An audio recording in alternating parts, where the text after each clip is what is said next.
கிருபையும் சத்தியமும் உன்னை விட்டு விலகாதிருப்பதாக. நீ அவைகளை உன் கழுத்தில் பூண்டு அவைகளை உன் இருதயமாகிய பலகையில் எழுதிக்கொள். நீதிமொழிகள் 3:3.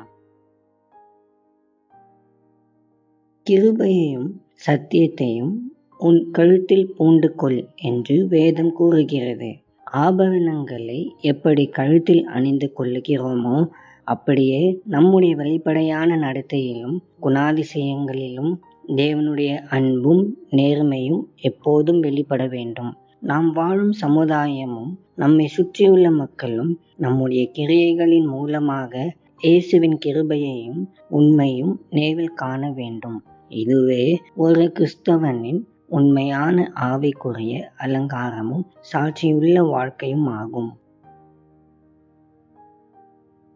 அன்பின் ஆண்டவரே, இந்த நல்ல நாளுக்காக உமக்கு நன்றி செலுத்துகிறோம். கர்த்தாவே, இந்த நாளிலும் உம்முடைய சித்தத்தை நாங்கள் நிறைவேற்ற எங்களுக்கு உதவி செய்யும். உம்முடைய கிருபைக்காகவும் இரக்கத்துக்காகவும் ஸ்தோத்திரம். நாங்கள் எங்களை சுற்றியுள்ள மக்களுக்கு முன்மாதிரியாக நடந்து கொள்ள எங்களுக்கு உதவி செய்யும். இயேசுவின் மூலம் ஜெபிக்கிறோம் பிதாவே. ஆமேன்.